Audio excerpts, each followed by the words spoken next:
As an entrepreneur, you think money will always come, but there are times of drought and nothing is in come.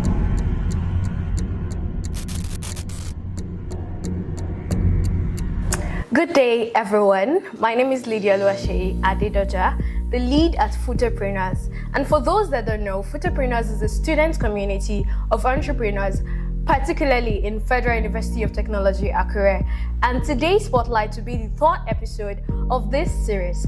But what's special about this edition is the fact that we are not going to be spotlighting a student, but someone who have graduated from this same university.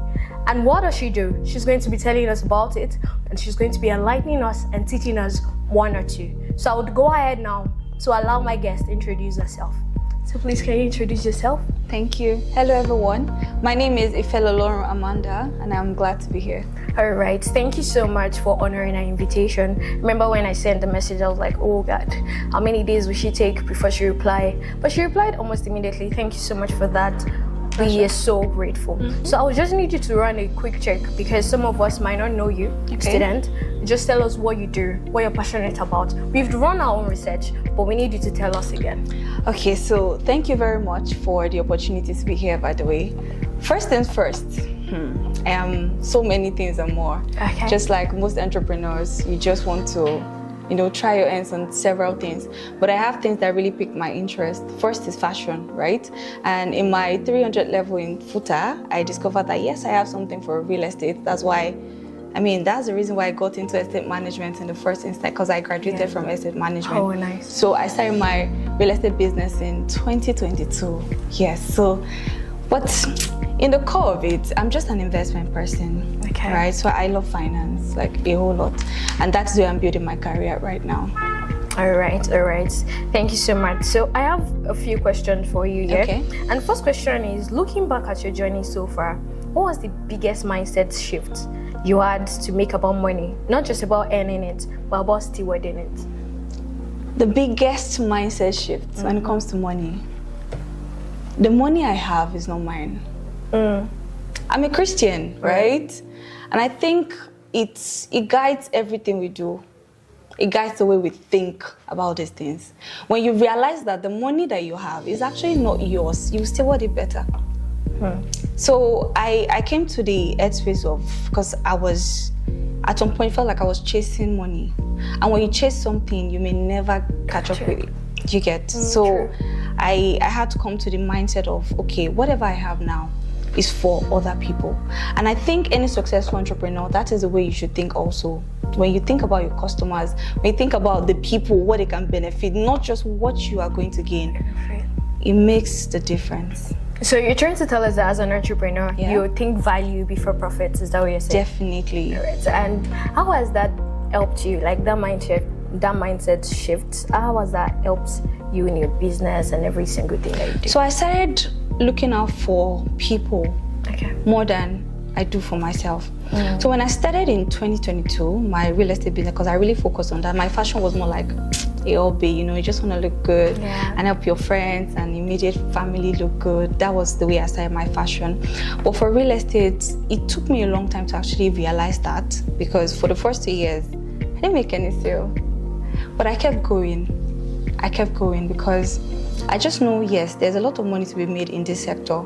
But I know I have to become somebody to be able to make that money. So I was really open to learning. Who pays for internship? Like, you want to be an intern, they will work you to the bone. But they still said you should pay. That was how much I really wanted that knowledge. Wow. So I paid for it. I went for knowledge. I started listening to a lot of podcasts and everything. But something stood out to me. If you want to be in a high ticket environment, you need to think value first. When you think value, it's not about you. In fact, you're not in the premise. It's about the people.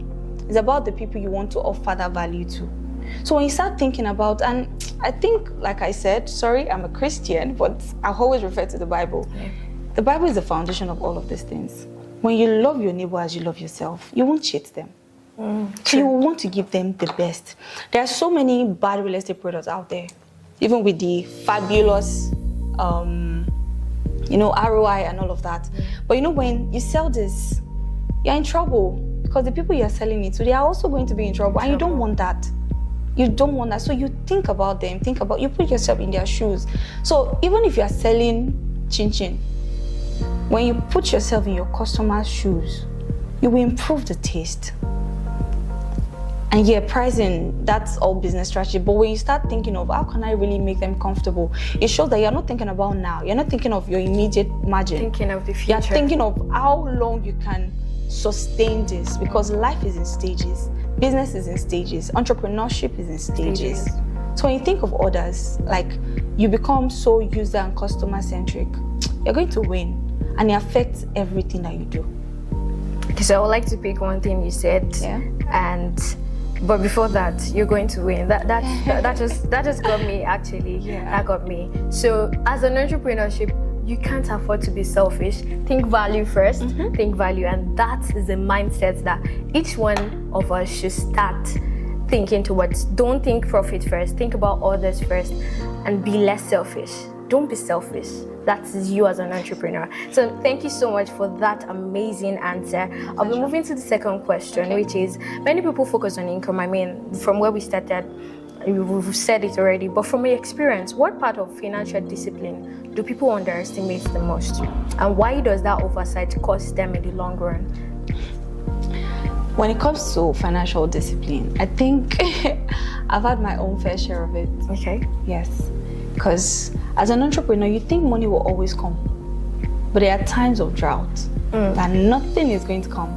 But what helps you, what keeps you apart? It's still worship, right? Knowing that this is a margin.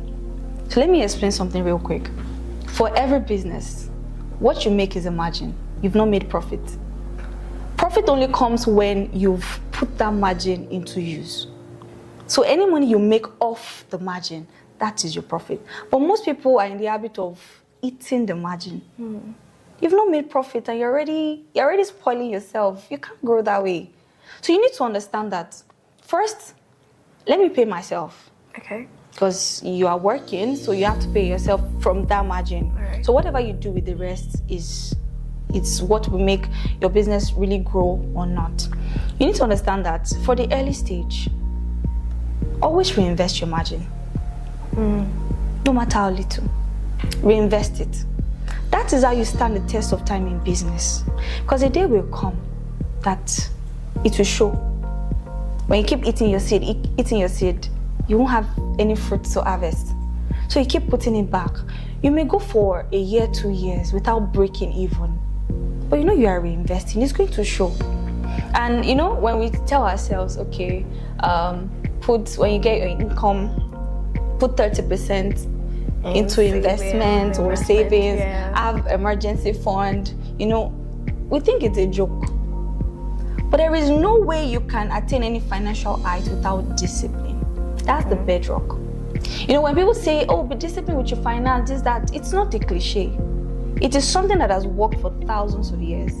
So when you work it, it's also going to work for you. And financial wealth or with freedom is not something you get in a day. It's not even something you get in a year. It's a continuous thing, because there are times you have lapses. But that discipline just keeps you in track. Right now, when, let's say I'm expecting a certain amount or something, trust me, I already know how everything is going to go. Like, because I know that 30% is going here, 10% is going here. Well, of course, I had to learn it in a very hard way. I actually want to point out that part. Okay. You know, when we hear 30%, put 30% in this, put 10% in this, put 70% in this, bringing it down to the student level. If you like, I'm selling chin-chin. The margin on my chin-chin, I sell 200 naira chin-chin. The margin is just around 300 naira. It's too small. How can I put in that? I mean, when we hear people talk about finances, it seems like, okay, you are earning 500,000 every month. Even examples that we get from Spotlight are like, all right, you earn 1 million a month, you can put this amount in this, but we are not even earning up to 10,000 naira as students. So as student entrepreneurs, we need to get some things. We probably need to eat. A majority of the students start their business because they don't want to have to call their parents every single time, right? But can you still be financially disciplined as a student, even while you're earning so little? How do we invest? Okay, at the end of the week, the only thing I have left is probably like, as margin, like you said, it's just around 500 naira. What am I investing? What am I saving? What can I save in that? Just using it as an example, as the lowest kind of thing I can get as a student. How do we then say, how do I separate my money from my business money while being a student? How do we do that? There's a reason why they say compound investing is the eighth wonder of the world. Let me repeat that. Compound investing is the eighth wonder. Eighth wonder of the world. Wow. You know, I've always known about compound investing because I feel like I exposed myself to finance like quite early.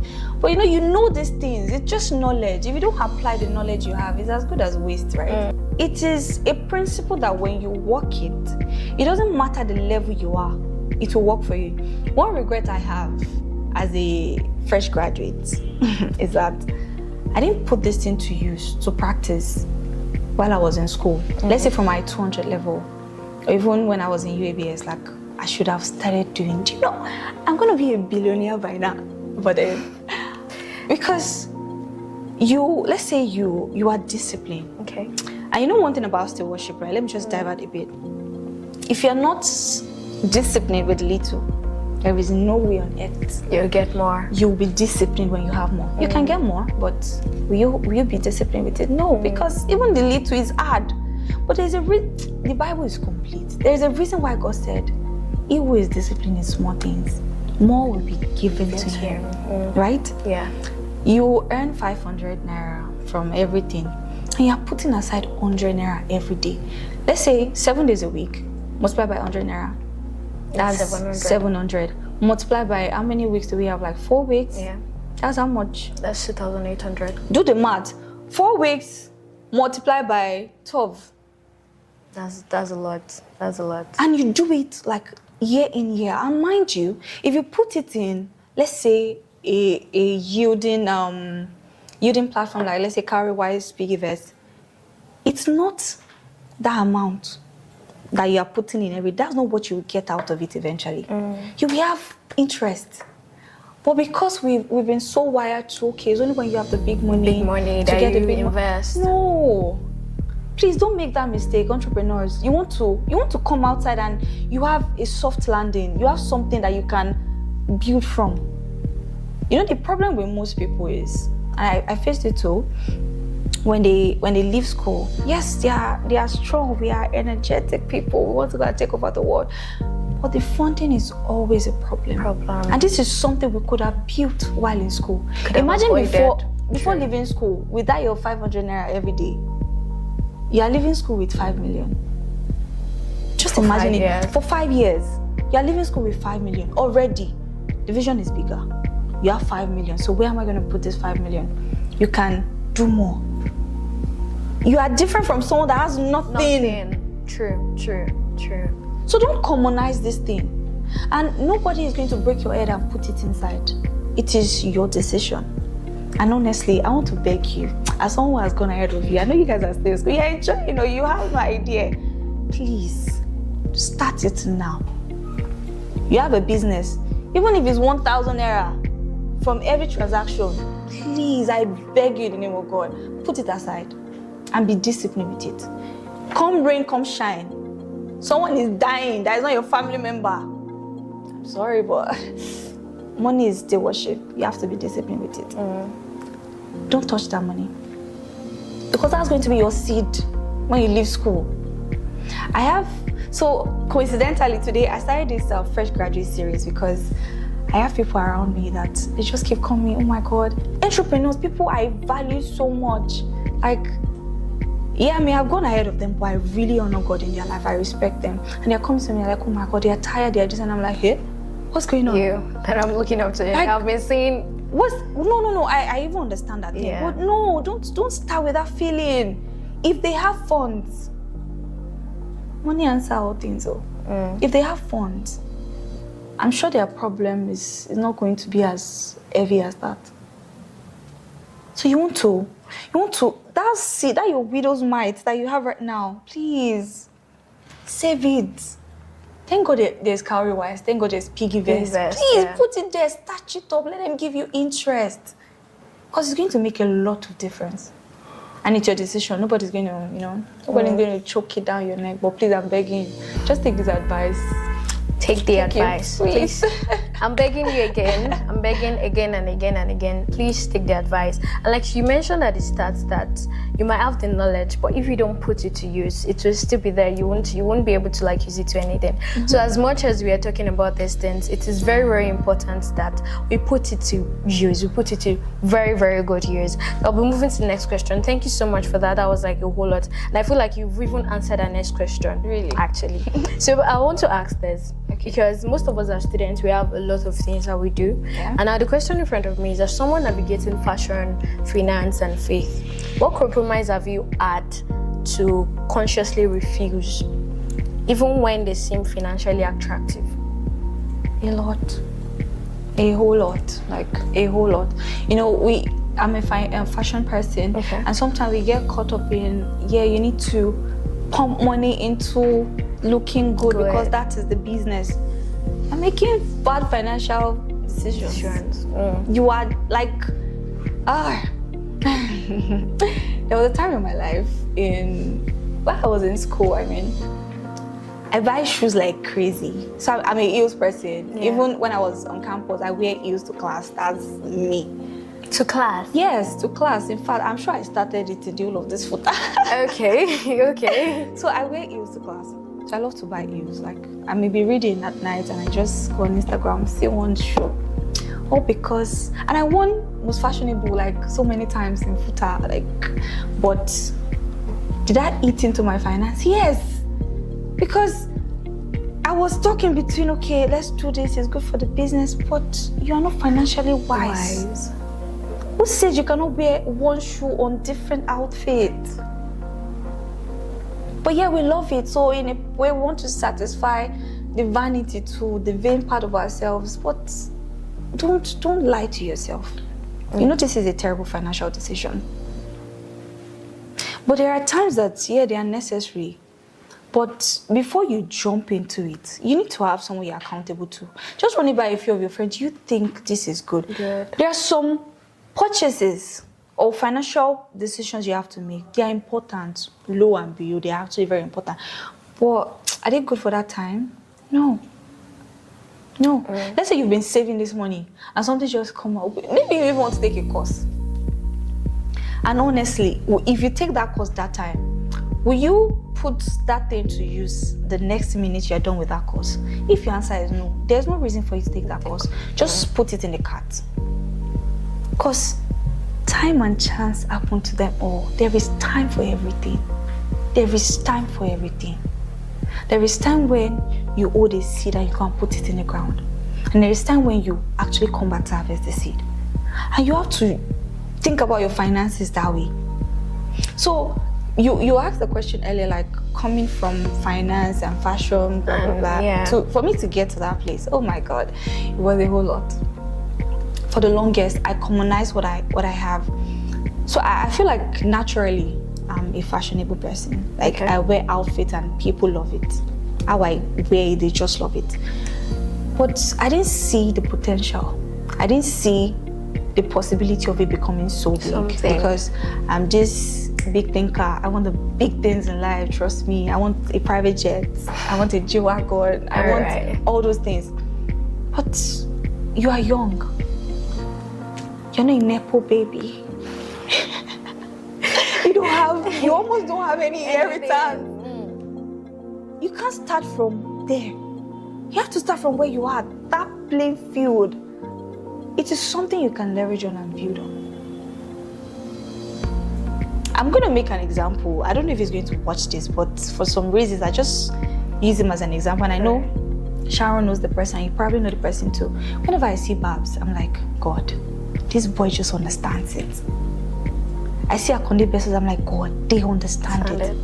Their time in school, they really utilize it for their entrepreneurship. They started from right where they are and they kept building. It doesn't mean that you're going to be on that one thing forever. No, it's just a means. Nobody is meant to do anything forever.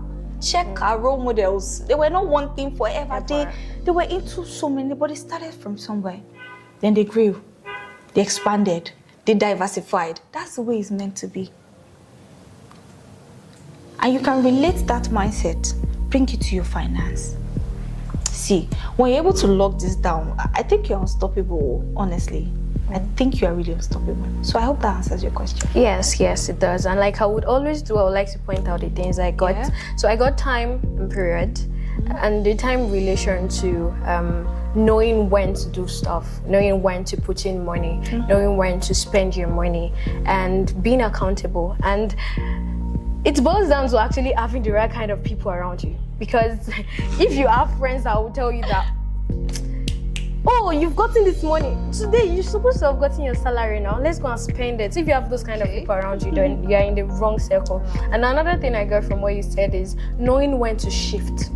So even when you're starting from the level ground, when it's time for you to shift into doing something else, don't hold on to the things that you were doing before. That would help you to like emerge into the next version of yourself. So thank you so much for that. And the next question I have right there is, what setback or financial mistake taught you a lesson that no book, no class, no mentor could have taught you? And how did you change the way you build what you've been able to build today? So, in the quest of wanting to make more money, so I'm also into Web3, by the way. Okay. I made a lot of money from Web3. Even though it's a bit quiet now, but that's okay. So, there was this time I got this very huge amount from airdrop. Okay. And I wanted to grow it. Like, honestly, I wanted to grow it. So, I divided the money into two. One part, I bought a trading bot.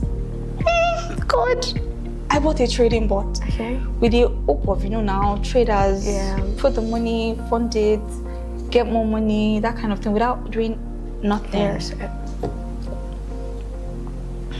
Then the other part, I invested with my friend who is into agriculture, because I know that, come on, agriculture is like, these are great people. Be wary of some of them because they are going to bamboozle you. When you put this money, can get double. We can do this, and reality. So I put the money there with him.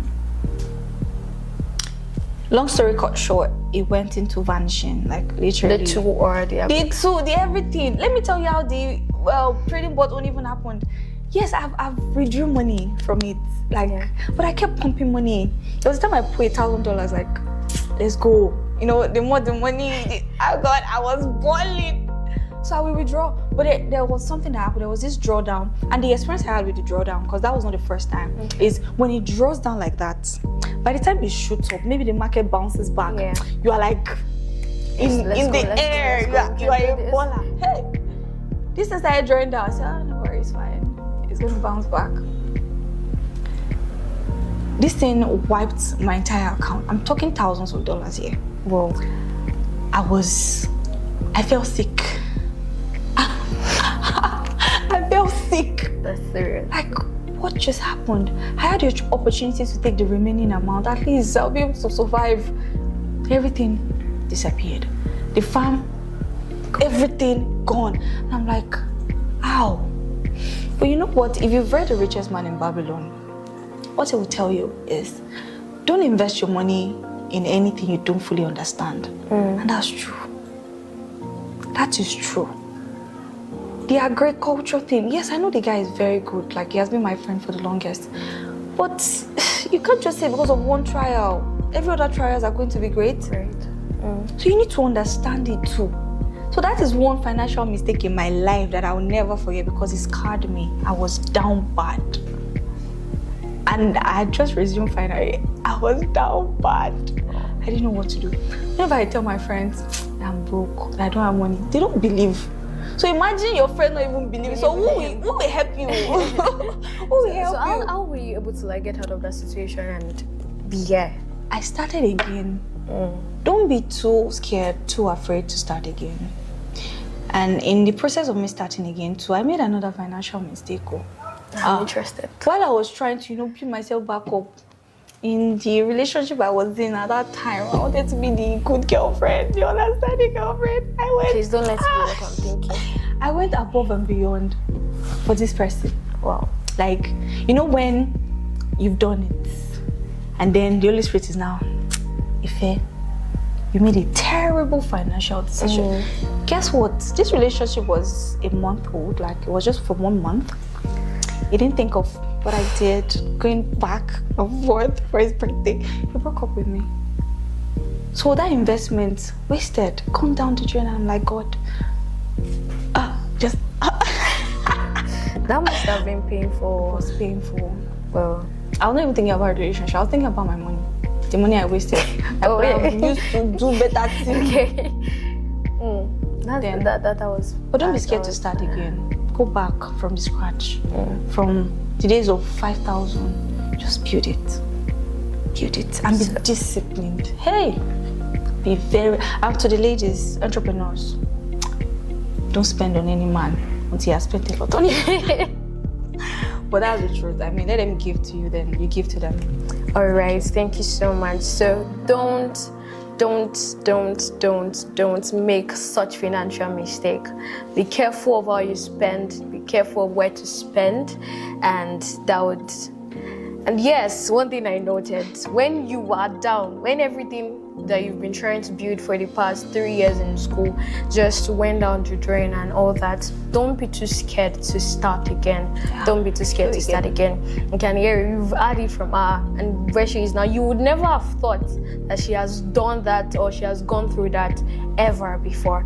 Thank you so much, Ma. So I'm going to move into the next question, which is, if you were mentoring someone building something long term, what would you tell them to focus on now that will matter far more than what it seems like today in the next 10 years? First thing I'll tell you is focus on the long term. Because most times we get caught up in what can happen now. Focus on the long term. When you focus on the long term, you'll be more interested in the value that you give out and the value you become. You know, some people give out value. Some people become the value themselves. And honestly, that's what you want to be. So that everything is done, like you don't have money, or let's say you get to this country and they stole your bag, you can build yourself back up. It's who you have to become. So focus on becoming a valuable person long term. Invest into yourself. That is the greatest investment you can ever do. So when I left school, you know, starting up everything, man, that's a story for another day. I started doing things I wasn't paid for. But because I know this thing is going to be important in my journey, I gave my time, my effort, my everything, and I delivered excellently. See, money is not the only thing you get in the long term. You get goodwill, and goodwill is from the people. People that can stand with you and say, I know this person, give her this contract. Like, nah, she will deliver. You will enjoy. That is more important than money. That is much more important. So become the valuable person. Become so indispensable. Nobody is indispensable, right? But in your own capacity, become someone that nothing can shake you. And it's everything. It's not just in business. It's everything connected. It's the way you think. It's the way you handle your friendship. When you leave school, by the way, your friendship circle is going to greatly reduce. But you see those ones that are left, you owe them. You value them. Because there are a lot of good friends out there. So you value them. You go with them. So you need to learn how to hold people. Because humans are the ones that will open the door for you. True. You want to be wealthy. True. Your money is in the next person beside you. Your money is in human. So you want to be that person that is not just out there to use other people. You want to give. And if there's one principle I live by, I tell myself, Ifelolorun, give first. And when you serve, it is not a service to that person. It's actually a service to God and to yourself. Because God is your rewarder. He has seen you when it was not convenient, but you showed up. You did it anyway. And when you leave, let's say it's even in a work setting, when you leave, they're going to always remember you. So there was this internship I took because, like I said, I'm going deep, like, oh my God, into building what God has shown me to build. I was working remotely for them. I was the only intern. Okay. And every day, every morning, I don't know why I do it, but every morning I'll go to the group, good morning team. They don't know me. I'm sure most of them, till today, they don't know my face. But I'll go there, good morning team. And then the job, I will do it. Oh my God, they were not paying me. But it was hindering me from even doing the jobs that I was being paid to do. That's the fashion, because I have to be on my computer, working, inputting data. And I'm like, some days I don't want to do it, but you have to do it. And at the end of the day, I'll tell them, okay, I've done so thing today. Like, give reports. Nobody's watching. I mean, I could have said, they're not paying me. Why am I so dedicated? But no, you show up, you do it. Guess what? When my internship ended, the CEO herself wrote me a recommendation letter. Like, anywhere, you can tender this and we are going to, fact check it. They gave me offer of employment that they want me to become a full staff. But I didn't have the plans. It was in Abuja. I didn't have any plan to move to Abuja. That was why. Then the HR, she was on my mat. She was like, why am I leaving when she just joined? And she has heard a lot about me. That they will miss. So apparently they always, tease me in the office. I mean, I'm in my house doing my business. But so it's just an impact that you make. And today I can walk into that company for the first time. And I'm sure I'm going to be well received. So it's who you become. And as an entrepreneur, I don't want you to be so caught up in this, let me build my own thing. Yes, it's good. Most of us have this entrepreneurial skill in us or the drive. But there are some times that you have to go and learn under somebody. Don't be too proud to go and learn. Because what do you know? What do you know? Don't be too proud to go and learn. If it's for a year, it's not forever. That's the thing. How old are you? And you are dedicating to serve this person for a year, even if it's for 6 months, do it. Because what you will get in that 6 months is going to help you for the years that you're going to be an entrepreneur. Because there are days in entrepreneurship that you will want to get a 9 to 5. Like bad. God, this is not working again. Let me go and get a job. I want to give up on everything else. But when you've already learned the structure, you've learned the system, you learned the lifestyle, it makes it a lot easier. So yeah. Thank you so much. Thank you. So don't forget to serve. Service is not slavery. Service is not slavery. Thank you so much. I'm even speechless. I don't have to add anything. You guys have added, and I would need you to pick on each thing that was said and everything that was said today and learn from it. But I have one question for you. Okay. This is off the script I was giving. All right. So my question is around fashion. So okay. I'm a fashion person personally, and my question would be that you mentioned